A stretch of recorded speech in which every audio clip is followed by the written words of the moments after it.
The temperature in Detroit had plummeted to 23 degrees Fahrenheit that January night, with cutting wind making it feel much colder. Tyler Bennett pulled his torn jacket closer to his body as he walked through the deserted streets of the Corktown industrial neighborhood, his worn shoes making noise against the ice-covered pavement. At 17 years old, he knew every alley, every heated store entrance, and every corner where he could spend the night without being bothered by the police. 3 years on the streets had taught Tyler more about survival than any classroom ever could.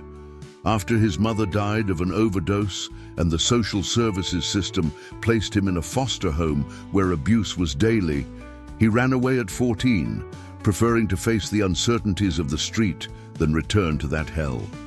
Now, with constant hunger and cold penetrating his bones, Tyler questioned his choices every night, but he knew there was no going back. He was approaching the old abandoned factory on Michigan Avenue, where he usually slept when he heard the roar of a motorcycle cutting through the silence of the frozen night. The motorcycle's lights briefly illuminated the street before Tyler heard the screeching sound of tires skidding on ice. The impact was violent and deafening, metal scraping against asphalt, glass shattering. Tyler ran toward the accident, his heart pounding in his chest. The motorcycle was lying on its side in the middle of the street, headlights still on, creating ghostly shadows. The motorcyclist was lying several meters away, groaning in pain, trying to move. Tyler recognized the local delivery company jacket, the helmet cracked but still in place. Before he could approach to help, 2 men emerged from the shadows of a nearby alley. "Look what we have here," said the taller one, a thin man with neck tattoos and a cruel smile. "Looks like it's our lucky day, Eddie." The other man, shorter but stocky, laughed as he approached the injured motorcyclist. Tyler felt fear rising in his throat, but remained watching from the darkness. "Your wallet, buddy, quick!" ordered the tall man, lightly kicking the motorcyclist's leg. Under the helmet, Tyler could hear the man's voice, tense with pain and fear. "Please, call an ambulance," he managed to say between difficult breaths. Eddie laughed again, bending down to search the pockets of the motorcyclist's jacket. Something inside Tyler broke at that moment. For 3 years, he had been invisible, a ghost on Detroit streets, observing injustices but never intervening because his own survival depended on remaining unnoticed.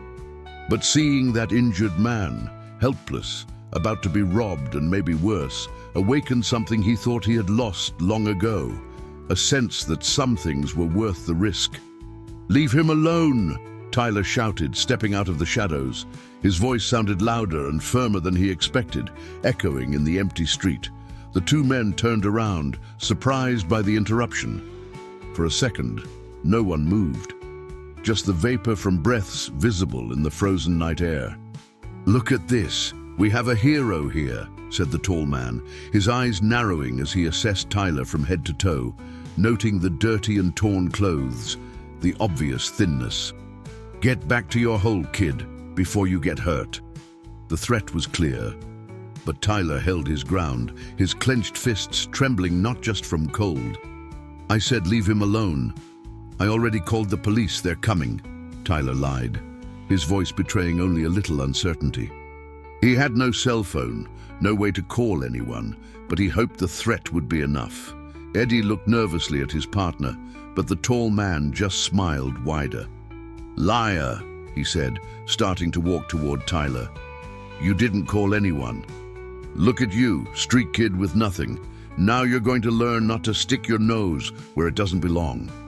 The man picked up his pace, and Eddie followed him, leaving the injured motorcyclist temporarily forgotten on the ground. Tyler knew he had made a terrible mistake, but it was too late to turn back. He took a step forward toward the motorcyclist, placing himself between the attackers and the victim. "If you want to get to him, you'll have to go through me first," he said, his voice now lower but determined. The first punch hit Tyler in the stomach, knocking all the air from his lungs. He doubled over, coughing, and then felt another blow to the side of his face that threw him to the frozen ground. Pain exploded in his head. lights flashing behind his eyes. He tried to get up, but a kick to the ribs kept him on the ground. "Little idiot," Eddie growled, preparing for another kick. Tyler curled up in a fetal position, protecting his head with his arms as the blows continued to fall. Each impact sent waves of pain through his thin body, but he refused to cry or beg. He had made his choice, and if he was going to die that frozen Detroit night, at least it would be knowing he tried to do the right thing. Through the fog of pain, Tyler heard the distant sound of sirens. The sirens got louder, closer, and suddenly the kicks stopped. "Let's go, Eddie, police!" the tall man shouted, and Tyler heard the footsteps of both men running down the street, disappearing into the darkness from which they had emerged. Tyler remained lying on the frozen pavement, each breath sending stabs of pain through his ribs. He could taste blood in his mouth, and his left eye was already starting to swell. But through the pain, he felt something he hadn't experienced in years, a sense of purpose, of having made a difference, however small. Kid, are you okay?" The motorcyclist's voice came weak, but worried. Tyler slowly turned his head, seeing through his blurred vision that the man had managed to sit up, still wearing the cracked helmet. "Why did you do that? Why did you risk your life for me?" Tyler tried to answer, but only coughed, spitting blood onto the dirty snow beside his head.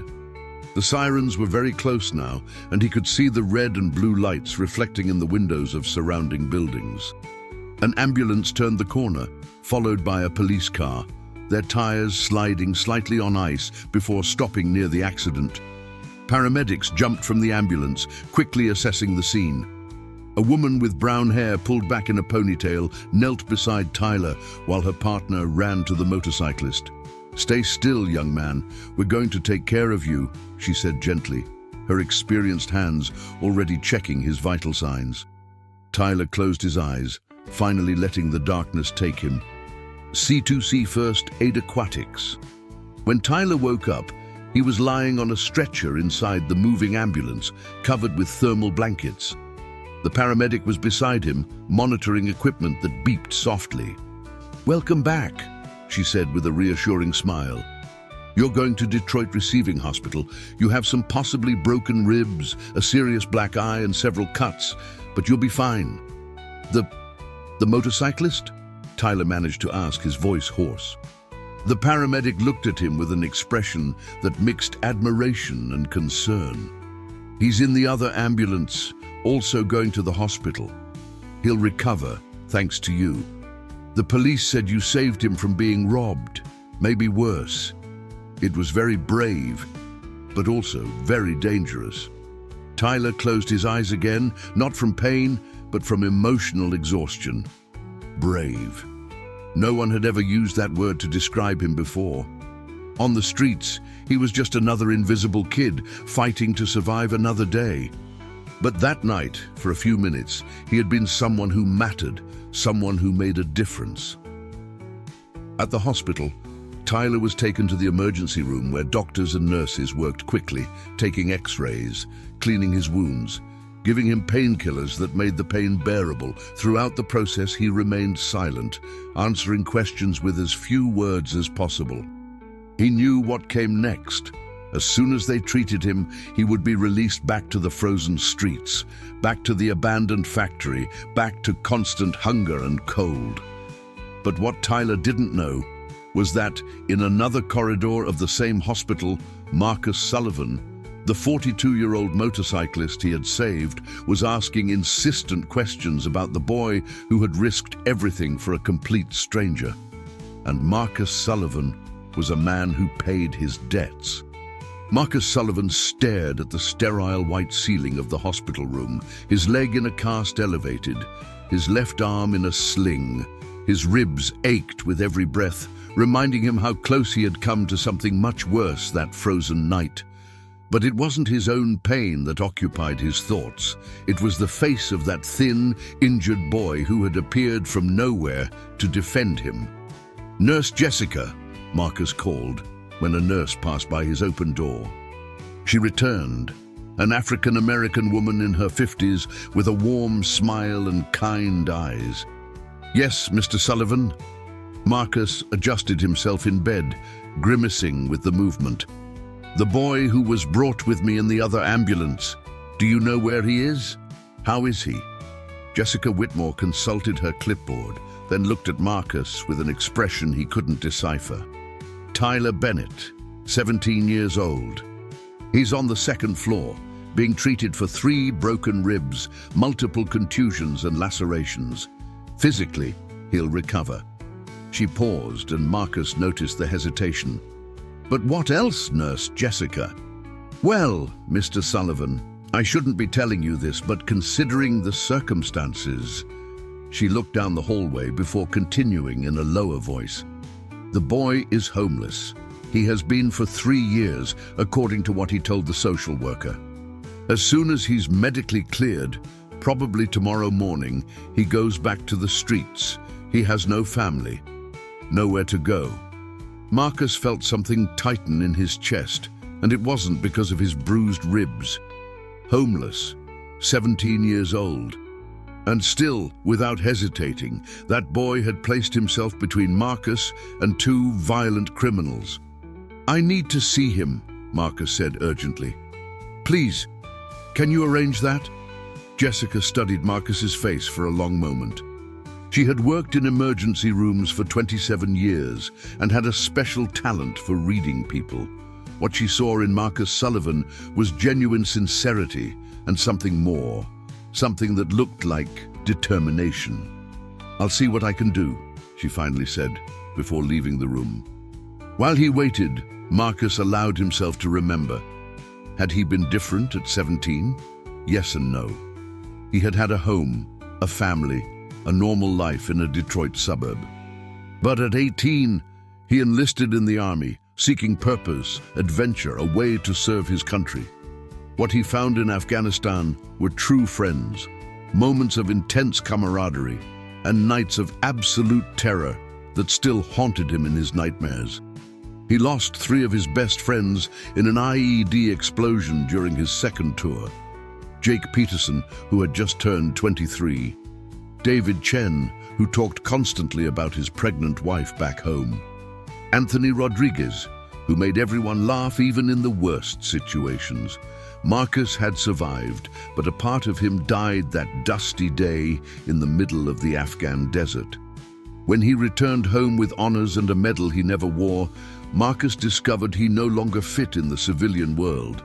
His marriage collapsed in less than a year.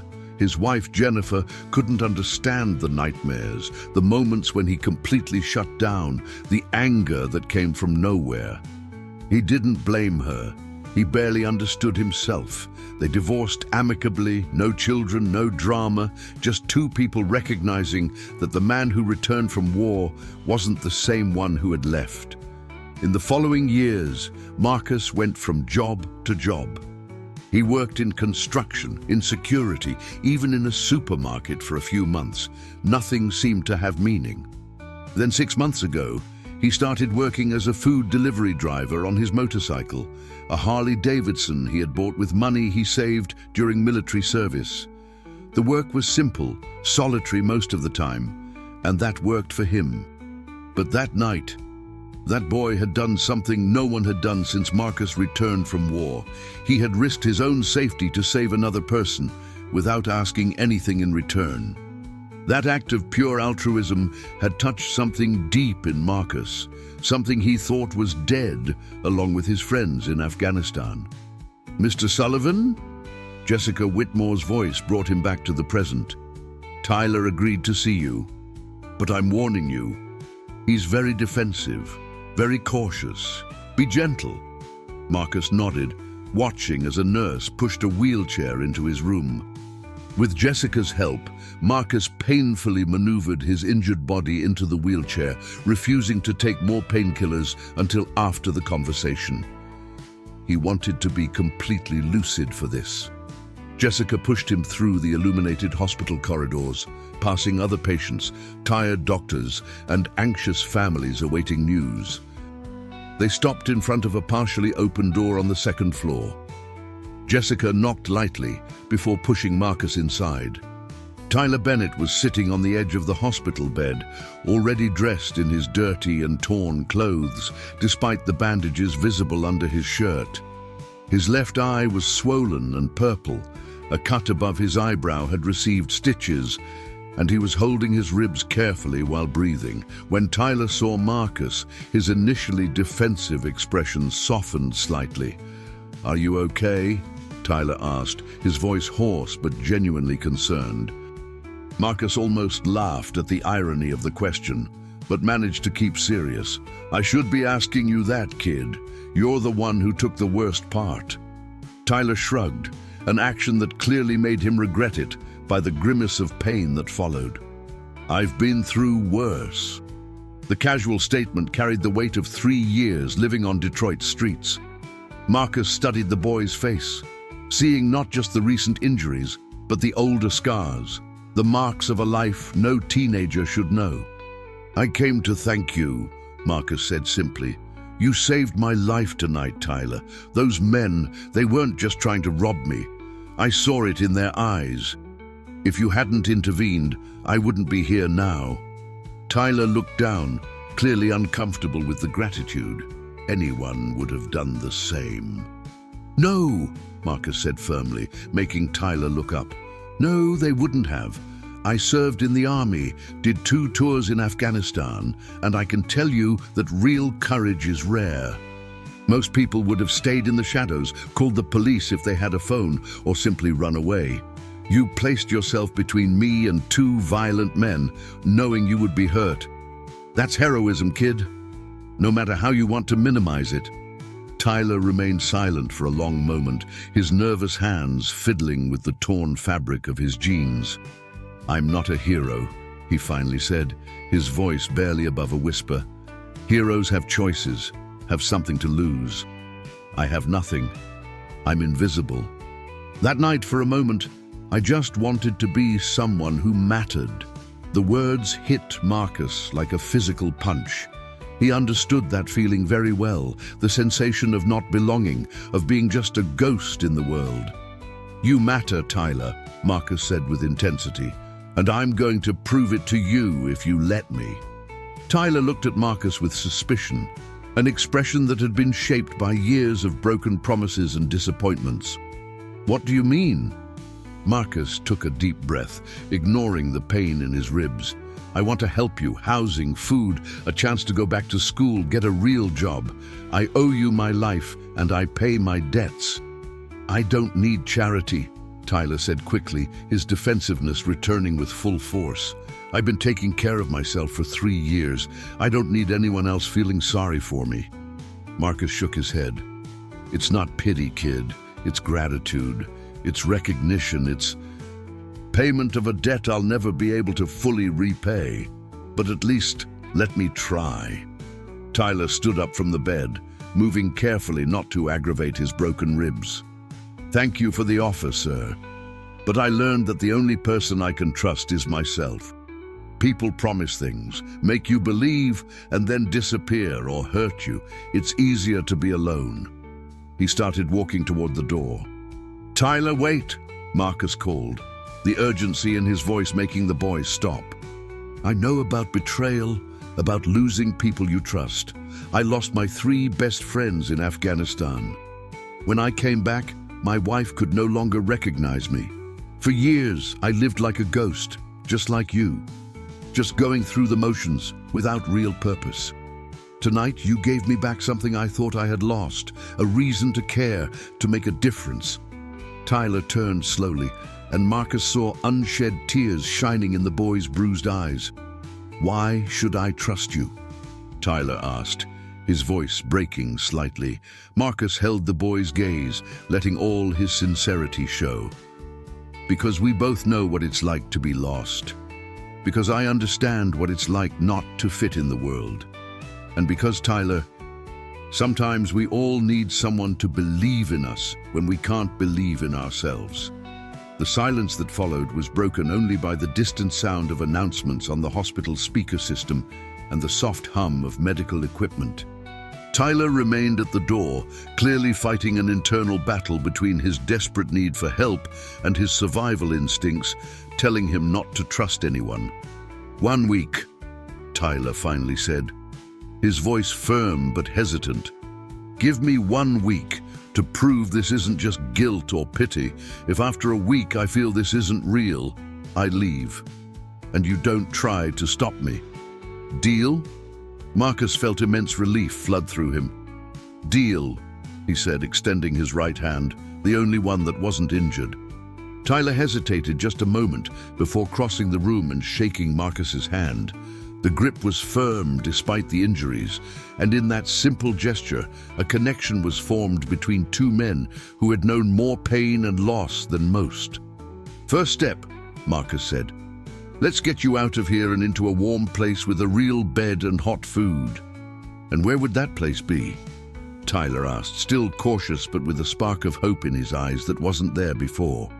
Marcus smiled, the first genuine smile in months. My apartment. It's not big, but it has a comfortable sofa that turns into a bed, working heat, and I make a decent breakfast. At least I did before all this cast and sling. Tyler almost smiled. A small movement at the corners of his mouth that quickly disappeared, as if he had forgotten how to do that completely. When do you get out of here? Marcus looked at Jessica, who had remained silently near the door during the entire conversation. Nurse Jessica, what's the verdict? Both of you are being released tomorrow morning, if there are no complications overnight, she responded, her smile indicating that she approved of the development of this unlikely friendship. But you both need rest, pain medication, and medical follow-up in the coming weeks.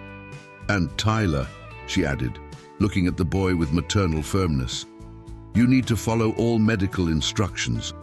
Broken ribs are no joke. Tyler nodded, and Marcus could see that the boy was exhausted, the adrenaline from the day finally draining and leaving only pain and tiredness. Go to sleep, Tyler, Marcus said gently. Tomorrow we start again, both of us. And this time, neither of us is alone. After Jessica pushed Marcus back to his own room and helped him back into bed, Marcus stayed awake for a long time, staring into the darkness.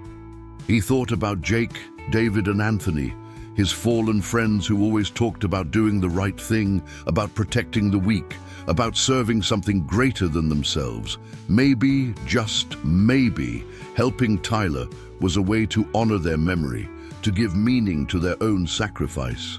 For the first time in years, Marcus Sullivan fell asleep with a sense of purpose, feeling that he was finally on the right path.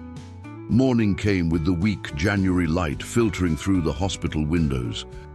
Tyler woke up disoriented for a moment, the soft mattress and clean sheets so strange after 3 years sleeping on cardboard and cold concrete. The pain in his ribs quickly reminded him where he was and why. He sat up carefully, each movement calculated to minimize discomfort. A gentle knock on the door preceded the entrance of a middle-aged woman with a professional smile and a clipboard. Good morning, Tyler. I'm Claire Morrison, social worker from the hospital. I have some papers for you to sign before discharge, and we need to discuss your next steps. Tyler knew social workers, had dealt with dozens of them over the years. They always asked the same questions, offered the same temporary solutions that never worked. Let me guess, Tyler said with a touch of defensive sarcasm. You have a shelter where I can stay for a few nights, maybe a list of community resources that are always full or closed, and a business card in case I need something. Claire didn't seem offended. She just nodded with understanding. Normally, yes, but I understand you have a different option this time. Before Tyler could respond, Marcus appeared at the door, maneuvering with crutches, his cast leg and arm in a sling, making the movement awkward but determined. Good morning, Marcus said, looking at Tyler and then at Claire. I'm Marcus Sullivan. Tyler is going to stay with me while we both recover. Claire looked between the two men, her professional expression masking any skepticism she might feel. Mr. Sullivan, I need to ask some questions. Tyler is a minor, and my responsibility is to ensure his safety and well-being." Marcus nodded, leaning heavily on the crutches. "I understand completely. Ask what you need." For the next 20 minutes, Claire asked a series of questions about Marcus's housing, his income, his background. Marcus answered everything patiently, providing details about his 2-bedroom apartment in Midtown, his consistent income from deliveries, his honorable discharge from the army. He voluntarily offered to undergo a background check, sign any necessary papers. Tyler watched the exchange with growing surprise. Marcus was really doing this, really putting effort and commitment into helping him. Part of Tyler still expected it to be an elaborate disappointment, but another part, a part he had buried deep, was beginning to hope. "Tyler," Claire turned to him, "are you comfortable with this arrangement? No one is forcing you to do anything. If you prefer to go to a shelter or explore other options, we can do that." Tyler looked at Marcus, studying the older man's face for signs of falsehood or ulterior motives. What he saw was genuine sincerity and something that looked like protective determination. "I accept," Tyler said finally. "For 1 week, as we agreed. After that, we'll see how it goes." Claire made notes on her clipboard, then handed over several forms. "I'll need signatures from both of you, and Tyler, I'm going to give you my card. You can call me any time if you need something or if the situation changes. I'll do a follow-up visit in 3 days to see how everything is." After all the paperwork was filled out and medical instructions reviewed once more, Tyler and Marcus were officially discharged. Jessica Whitmore accompanied them to the hospital's main entrance, where a taxi waited. "Take care of yourselves, you two," she said warmly. "And Tyler, don't be a stranger. You can come visit me anytime you want." The taxi ride to Marcus's apartment in Midtown took 20 minutes through Detroit's streets covered in dirty snow. Tyler looked out the window, observing the city that had been his home and his prison for the last 3 years. He knew these streets intimately, knew where to find food, where to avoid, where police were more tolerant of homeless people. Marcus's building was a 4-story brick structure, clean but clearly old, on a quiet street with bare trees lining the sidewalk. Marcus lived on the 3rd floor, and climbing the stairs with crutches, a cast leg, and painful ribs was an ordeal for both. Finally, Marcus unlocked the door to apartment 3B and gestured for Tyler to enter. The apartment was small but tidy, with a living room that opened to a compact kitchen, a hallway that led to what Tyler presumed was the bedroom and bathroom. The walls were sparsely decorated, some framed landscape photos, no personal photos visible. A worn gray sofa dominated the living room, facing a small television. Everything was clean but basic, the home of someone who lived functionally but without much personal pleasure. "It's not much," Marcus said, clearly a bit self-conscious. "But it's warm, safe, and it's yours as long as you need it." He maneuvered to the sofa and collapsed onto it with a sigh of relief. That sofa turns into a real bed. Clean sheets and blankets are in the hallway closet. The bathroom is the first door on the left. My room is at the end. Tyler remained near the door, still wearing his torn jacket, his plastic bag with his few possessions clutched in his hand. He looked ready to run at any moment. Marcus noticed the hesitation. "Tyler, you're safe here. I know it'll take time for you to believe that, but there are no ulterior motives, no trap. You saved my life, and I just want to give you a chance to have the life you deserve." "Why?" Tyler asked abruptly. "I don't understand. You don't know me. I could be a liar, a thief, anything. Why risk it?" Marcus leaned forward, grimacing with pain, but maintaining eye contact. "Because I saw who you really are that night. When everything's on the line, when there's no time for masks or pretenses, a person's true character is revealed. And Tyler, what I saw was someone willing to sacrifice everything for a stranger. That tells me more about you than anything else could." Tyler felt the carefully built defenses begin to crack. He blinked quickly, refusing to let tears fall. "I don't know how to do this," he admitted quietly. "Trust. Let someone in. It's been too long." Marcus nodded with understanding. "So let's go slow, one day at a time. Today you take a hot shower, put on clean clothes I got from my room. They'll be big but better than those, and we eat something. Simple as that." The mention of a hot shower made Tyler realize how dirty he was, how dirty he had been for months. He hadn't taken a real shower since October, when he managed to use the public showers at the library. "All right," he said, finally moving into the apartment and closing the door behind him. One day at a time. 40 minutes later, Tyler emerged from the bathroom wrapped in clouds of steam, wearing a t-shirt and sweatpants from Marcus that were indeed too big, but incredibly clean and soft. His brown hair, finally washed, fell damp over his forehead. For the first time in 3 years, he felt almost human again. Marcus had ordered takeout food, while Tyler was in the shower, unable to cook with his injuries.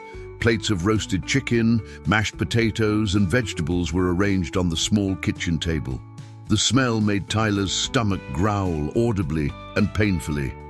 "When was the last time you ate a real meal?" Marcus asked, pushing a plate toward Tyler. Tyler thought for a moment. "Probably 3 weeks ago, at the soup kitchen at First Presbyterian Church. Before that, I don't remember." He started eating, forcing himself to go slow, even though his body begged to devour everything. 3 years on the streets had taught him that eating too quickly after long periods of hunger caused sickness. They ate in comfortable silence, both too bruised and tired for much conversation.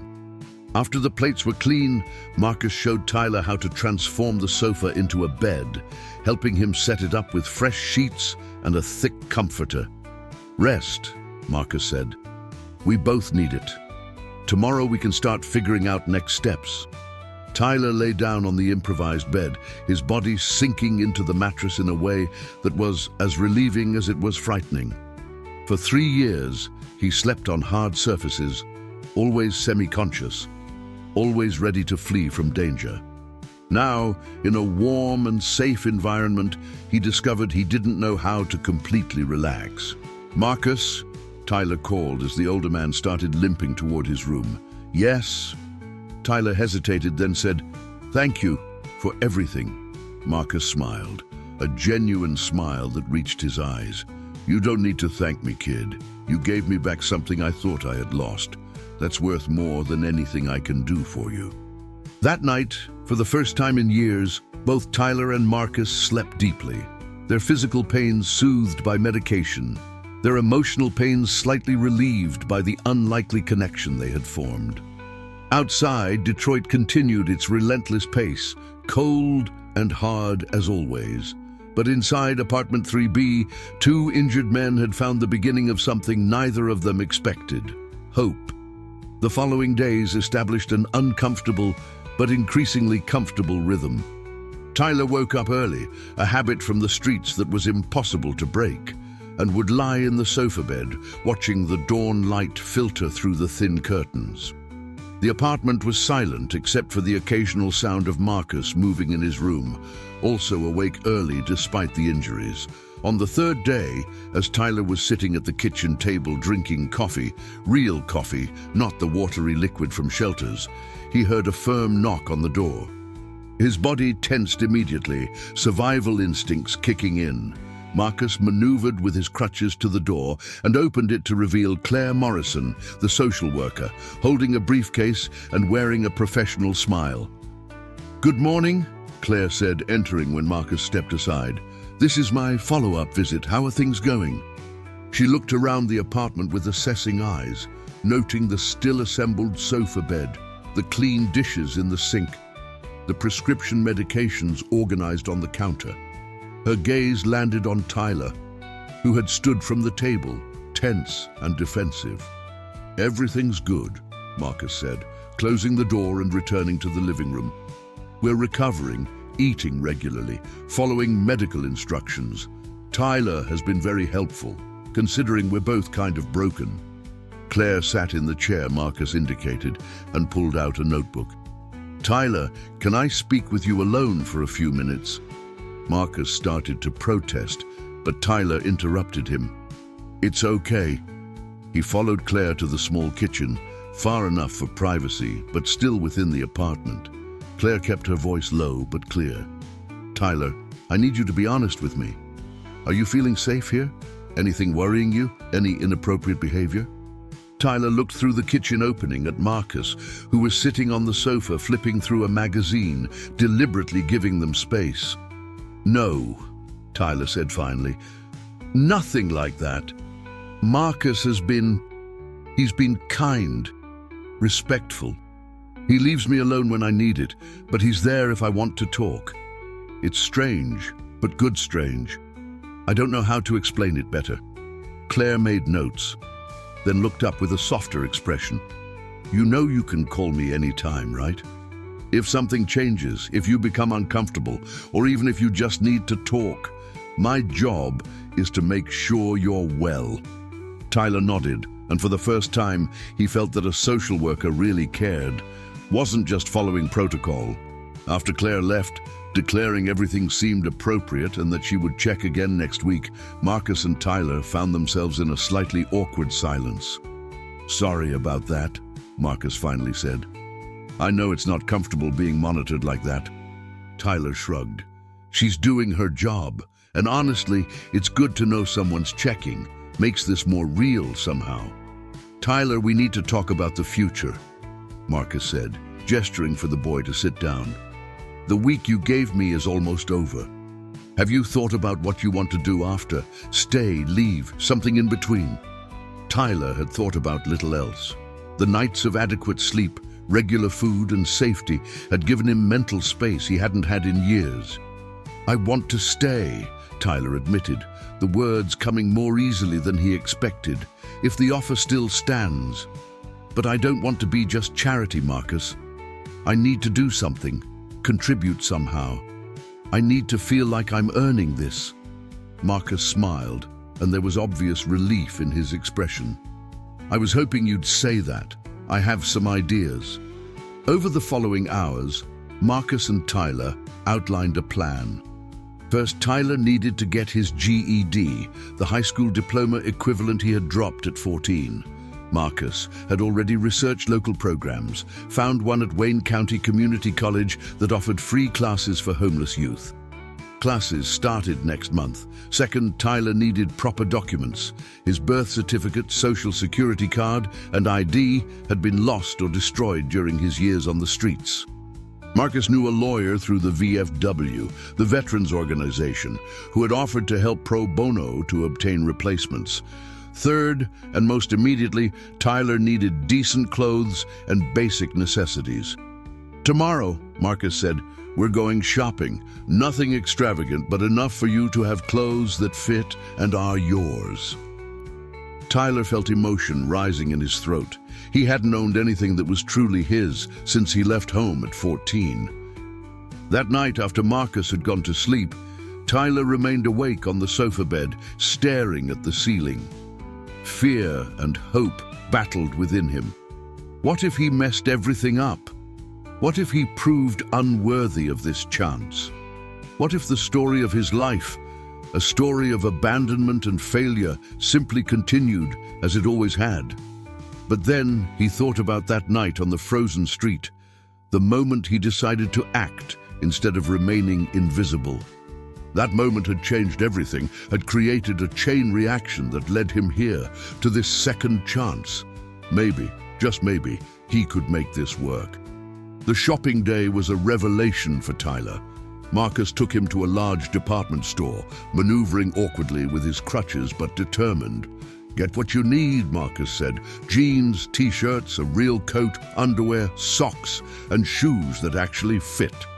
Tyler moved through the aisles as if in a dream, touching soft fabrics, checking sizes, constantly checking price tags and wincing.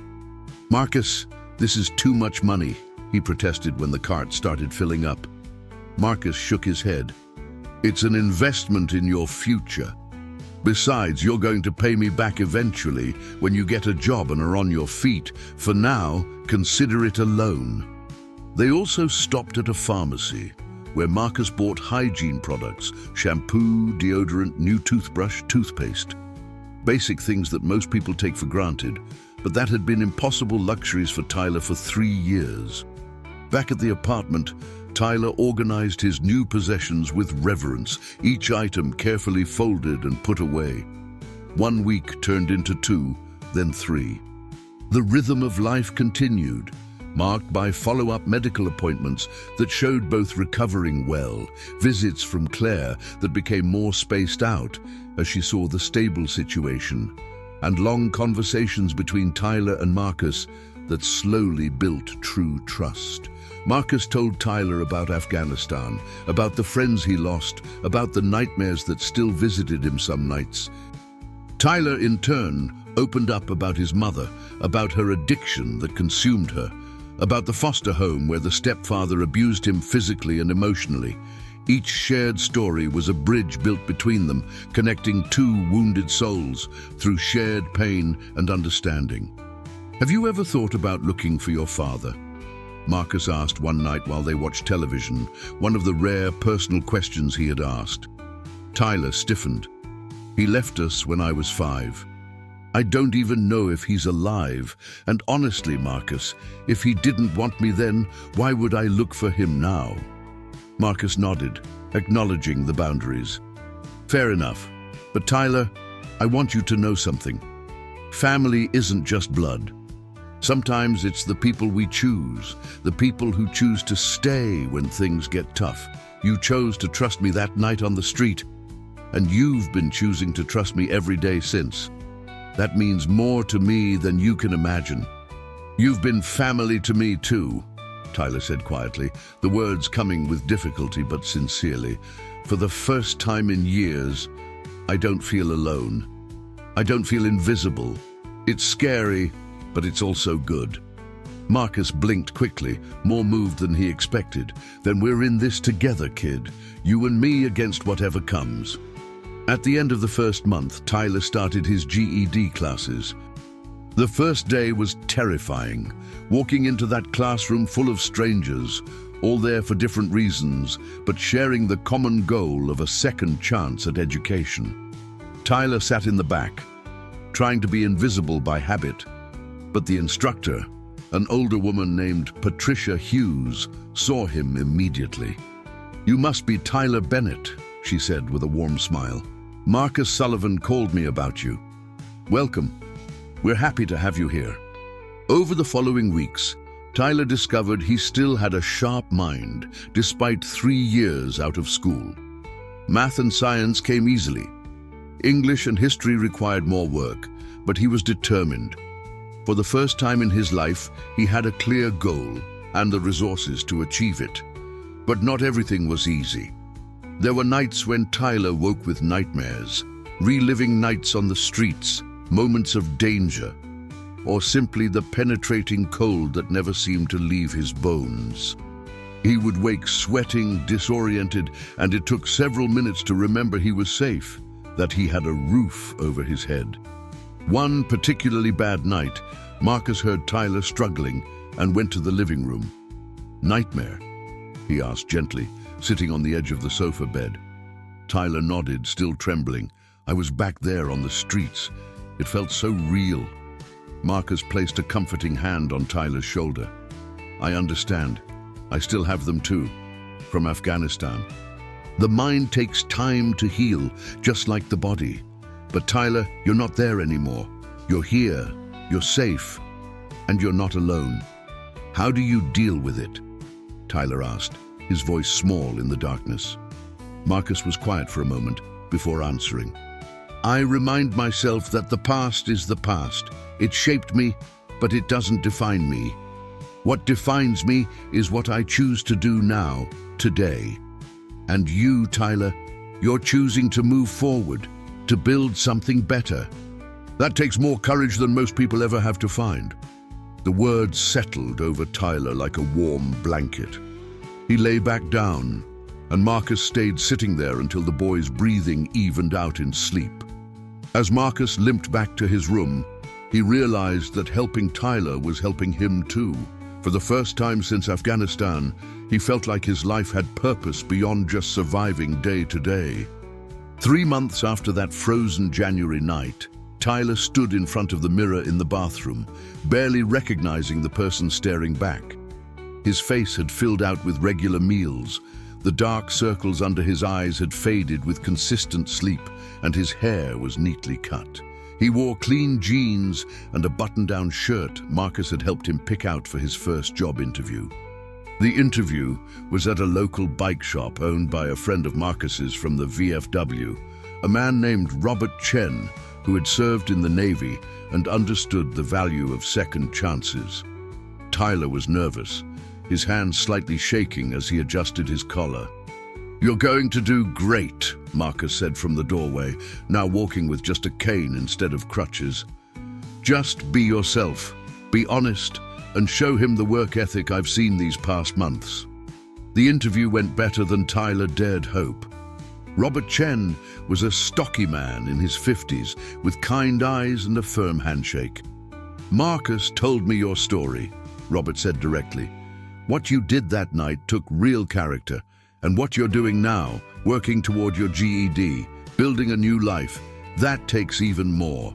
I need someone reliable, willing to learn, and not afraid of hard work. Think you can handle that?" "Yes, sir," Tyler said firmly. "I can handle that." Robert smiled. "Then, welcome to Chen's Cycles. You start Monday after school. We'll work around your class schedule." As Tyler walked out of the shop, he felt something unfamiliar blooming in his chest. Pride. He had earned this, had proven himself worthy. Back at the apartment, Marcus greeted the news with a genuine smile and a careful hug, mindful of both their still healing injuries. "I'm proud of you, kid. This is just the beginning." That night, they celebrated with takeout from Tyler's favorite Chinese restaurant, and for the first time in years, Tyler felt like he was part of something, part of a family. The job at Chen's Cycles became a cornerstone of Tyler's new life. He learned about bikes, about customer service, about the satisfaction of honest work and earned money. His first paycheck felt like a miracle. True to his word, he insisted on paying Marcus back for the clothes, the documents, everything. Marcus resisted at first, but Tyler stood firm. "I need to do this," Tyler said.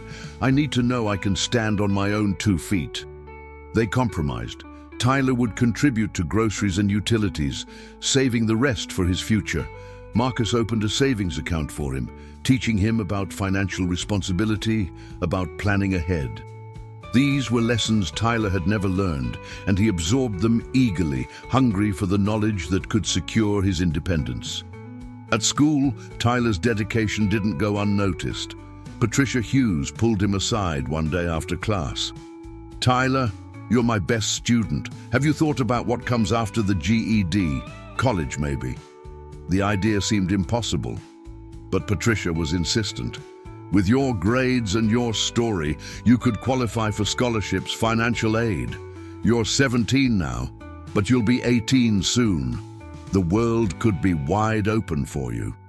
That night, Tyler brought up the possibility with Marcus, half expecting dismissal. Instead, Marcus's eyes lit up. "College? Tyler, that's amazing. Of course you should go. We'll figure it out together. Applications, financial aid, all of it." The conversation shifted from if to how, and Tyler felt the boundaries of his future expanding in ways he never imagined possible. But success brought its own challenges. As Tyler's confidence grew, so did his awareness of how close he had come to losing everything. One day in late April, while delivering a repaired bike to a customer, Tyler passed the abandoned factory where he used to sleep. He stood there for a long moment, staring at the boarded-up windows, remembering the cold, the hunger, the constant fear. "You okay?" The customer, an elderly woman named Margaret Foster, had noticed his distraction. Tyler nodded, unable to speak past the lump in his throat. Margaret studied him with sharp eyes, softened by age. "You have the look of someone who's seen hard times. but you also have the look of someone who survived them. That's worth more than most people realize." Tyler helped her with the bike, and as he walked away, he made a decision. He couldn't change his past, but he could use it. That evening, he talked to Marcus about an idea that had been forming. "I want to help other homeless kids, ones like I was. I don't know how yet, but I want to do something." Marcus listened carefully, then said, "Let's talk to Claire. She works with homeless youth programs. Maybe together we can figure something out." The conversation with Claire Morrison the following week opened doors Tyler hadn't known existed. There were volunteer programs, mentorship opportunities, ways for Tyler to give back even while still building his own life. By summer, Tyler was volunteering twice a month at a homeless youth shelter, talking to kids who reminded him painfully of himself just months ago. He shared his story, not to preach or lecture, but to show that change was possible, that one moment of courage could start a chain reaction. Some kids listened with cynical eyes, others with desperate hope. Tyler reached them all the same way Marcus had reached him, with patience, honesty, and genuine care. One day at the shelter, Tyler met a 15-year-old girl named Ashley Winters, who had been on the streets for 6 months after running from an abusive home. She was defensive, angry, convinced the world had nothing to offer her. Tyler saw himself in her immediately. Over weeks of conversations, he slowly broke through her walls, encouraging her to accept help, to take the first scary steps toward stability. When Ashley finally agreed to enter a transitional housing program, she hugged Tyler tightly. "You saved me," she whispered. Tyler shook his head. "No, you saved yourself. I just showed you it was possible." But as he walked away, he understood the profound truth of what Marcus had told him months ago. Sometimes we all need someone to believe in us when we can't believe in ourselves. Marcus watched Tyler's transformation with a mixture of pride and emotion. The scared, defensive boy who had entered his apartment in January was becoming a confident young man with purpose and direction. But more than that, helping Tyler had transformed Marcus too. The nightmares from Afghanistan still came, but less frequently. The sense of purposelessness that had plagued him for years had lifted. In July, Marcus made a decision. He contacted his ex-wife Jennifer, someone he hadn't spoken to in over 2 years. They met for coffee. The conversation awkward at first, then gradually more comfortable. "I heard through mutual friends that things are better for you," Jennifer said. "I'm glad, Marcus. You deserve to be happy." Marcus told her about Tyler, about the accident, about the unlikely family they had formed. Jennifer listened with tears in her eyes. "That boy saved your life twice," she said. "Once that night on the street, and again by giving you a reason to heal." Marcus hadn't thought of it that way, but she was right. Tyler had given him something to live for beyond just existing. By September, Tyler was ready to take his GED exam. He studied obsessively, Marcus quizzing him every night on practice questions. The day of the test, Tyler's hands shook as he filled in the bubbles, but his mind was clear. When the results came back 2 weeks later, showing he had passed with flying colors, Tyler and Marcus celebrated like he had won the lottery. "You did it, kid," Marcus said, his voice thick with emotion. "You really did it." Tyler looked at the certificate in his hands, proof that he had overcome years of adversity, that he was capable of more than just survival. "We did it," he corrected. "I couldn't have done this without you, Marcus. You gave me a chance when no one else would." College applications followed, a daunting process made manageable by Marcus's steady support and Patricia Hughes's guidance. Tyler applied to Wayne State University in Detroit, close enough to live at home, but far enough to feel like a real step into independence. When the acceptance letter arrived in November, almost a full year after that frozen night, Tyler read it 3 times before believing it was real. "Full scholarship," he whispered, staring at the words. They're giving me a full scholarship, Marcus. Marcus grabbed Tyler in a bear hug, both of them laughing and crying at the same time. It was more than just college acceptance. It was validation that Tyler's life had value, that his future was bright with possibility. That evening, they invited Claire Morrison, Patricia Hughes, Robert Chen, and Jessica Whitmore from the hospital to the apartment for a small celebration. It was crowded in the modest space, but filled with warmth and genuine affection. These people, most of whom had been strangers less than a year ago, had become Tyler's support system, his chosen family. "I want to say something."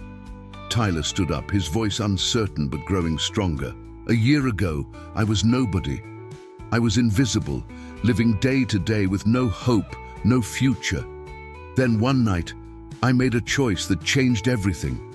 I chose to act instead of hiding. I chose to matter even if it meant getting hurt." He looked around the room, meeting each person's eyes. "But that one choice only mattered because of all of you. Marcus, who saw value in me when I couldn't see it in myself. Claire, who made sure I was safe and supported. Patricia, who taught me that my mind was worth developing. Robert, who gave me a chance to prove myself. Jessica, who showed me kindness when I needed it most. You all believed in me, and that belief made me believe in myself." There wasn't a dry eye in the room. Marcus stood and put his arm around Tyler's shoulders. "Tyler saved my life that night on the street. But what he doesn't know is that I had become just as invisible as he was.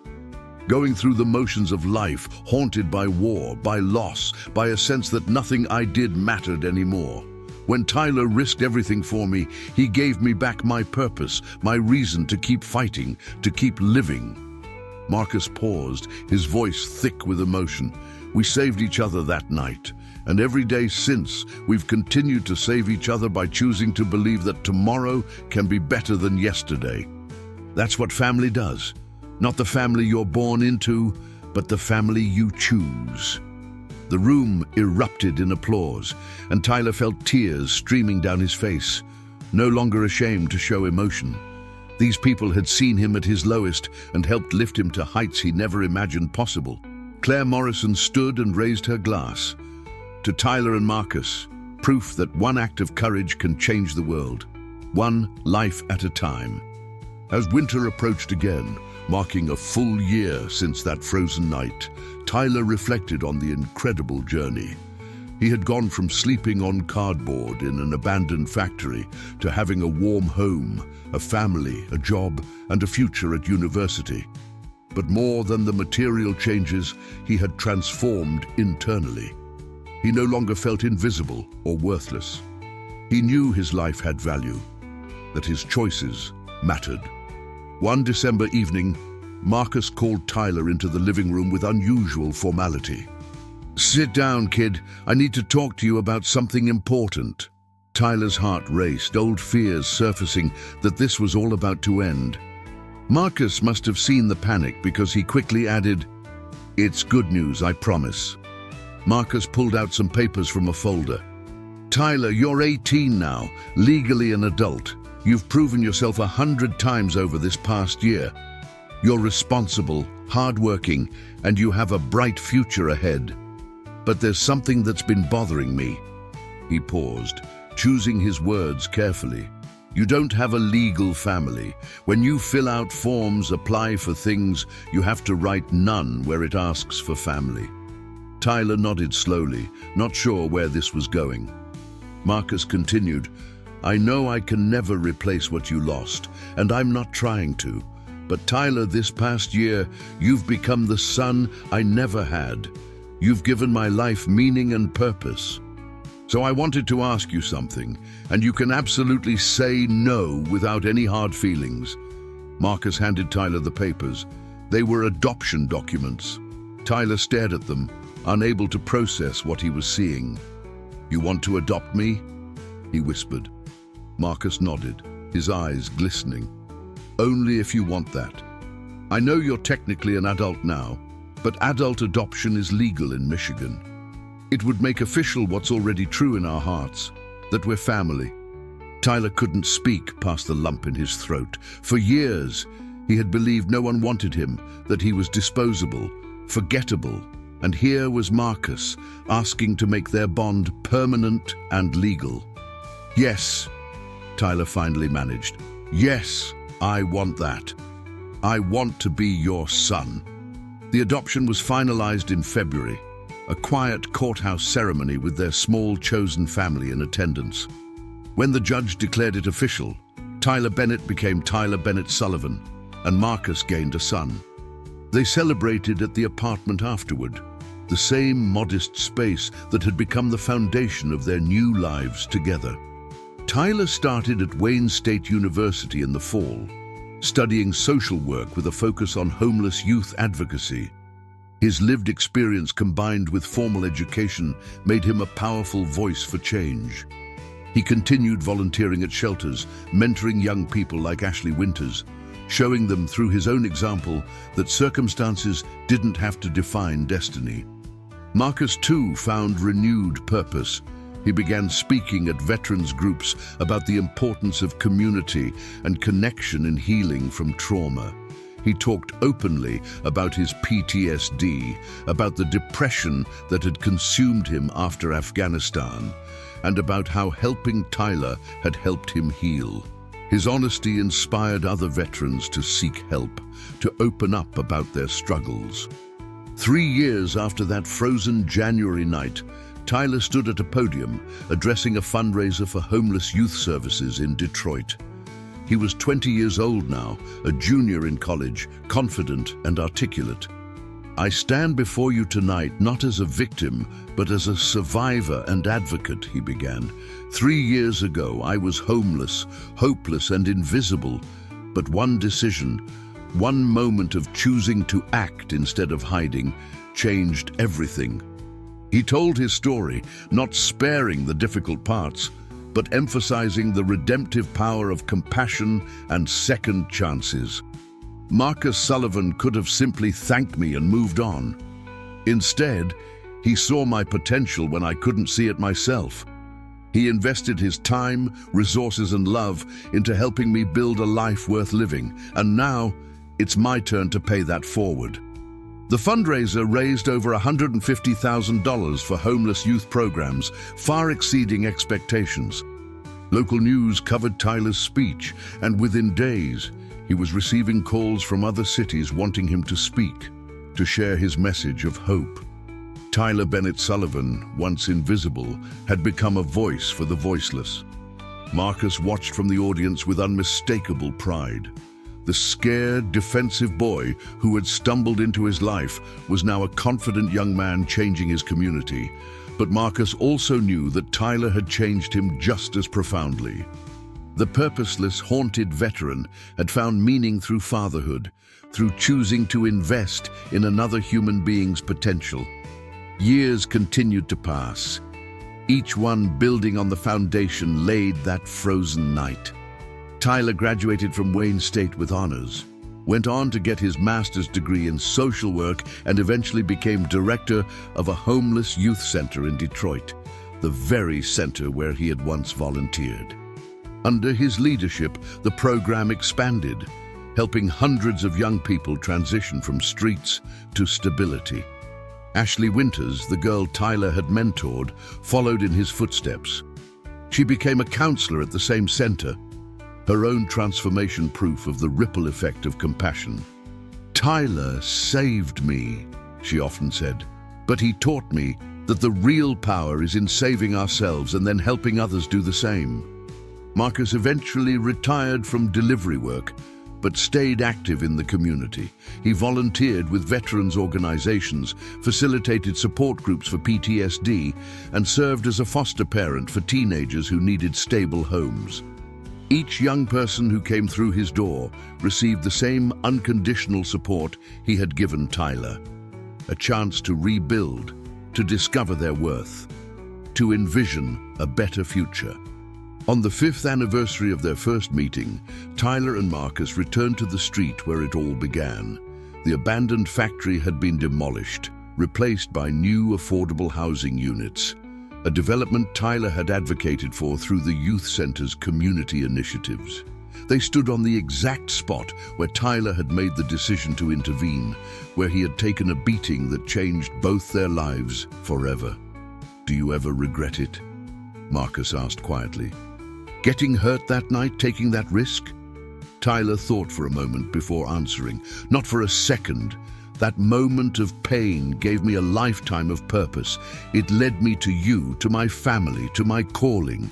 If I could go back, I'd do it again in a heartbeat." Marcus put his arm around his son's shoulders. "You know what I think about? I think about all the lives you've touched since that night. Ashley, the dozens of kids at the center, the volunteers you've inspired, the policies you've helped change. That one decision you made didn't just save my life. It created waves of change that keep spreading outward." Tyler nodded, understanding the profound truth. "That's what I try to tell every kid who comes through the center. You're never as powerless as you think. One decision, one moment of courage can start a chain reaction. You just have to be brave enough to take that first step." As they walked back to Marcus's truck, the motorcycle long since traded for something more practical, Tyler reflected on the incredible journey from that frozen night to this moment. He had learned that family wasn't about blood, that home was more than four walls, and that worth wasn't determined by circumstances but by choices. The city of Detroit stretched around them, cold and hard as always, but also full of possibility for those brave enough to reach for it.